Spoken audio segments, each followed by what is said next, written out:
In today's video, I'm going to show you how to fix the Fusion 360 initialization error step by step. This is a common issue where Fusion 360 fails to launch properly, and it can be really frustrating when you just want to get back to your design work. The good news is, there are several simple fixes you can try, and I'll walk you through all of them. If this video helps, make sure to hit that like button and subscribe for more Fusion 360 tips and tutorials.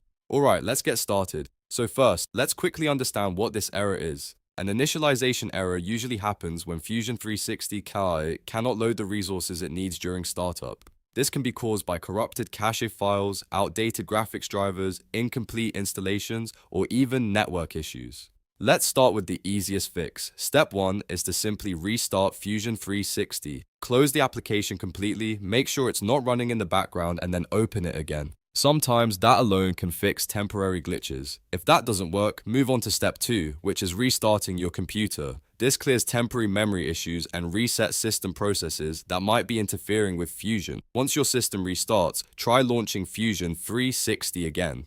Next, we have one of the most effective fixes, which is clearing the Fusion 360 cache. Corrupted cache files are a very common cause of initialization errors. To do this, navigate to your Fusion 360 local data folder on your computer and delete the cache files. Don't worry, Fusion will automatically rebuild these files the next time it starts. After clearing the cache, relaunch the app and check if the issue is resolved. Step 4 is updating your graphics drivers. Fusion 360 relies heavily on your GPU, so outdated or incompatible drivers can prevent it from starting properly. Go to your GPU manufacturer's website, whether that's NVIDIA, AMD, or Intel, and download the latest drivers for your system. Install them, restart your computer, and try launching Fusion again. If you're still facing the issue, step 5 is to reinstall Fusion 360. Uninstall the current version from your system, then download the latest version directly from Autodesk's official website. A fresh installation can fix problems caused by missing or corrupted files. Finally, check your internet connection. Fusion 360 needs to connect to Autodesk services during startup, so if your connection is unstable or blocked, it can trigger an initialization error.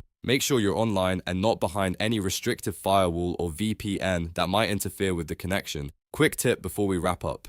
Most initialization errors come down to cache problems, driver issues, or installation faults, so if you focus on those areas first, you'll usually fix the issue pretty quickly. And that's it. You now know how to fix the Fusion 360 initialization error step by step. If this video helped you out, don't forget to like and subscribe, and I'll see you in the next one.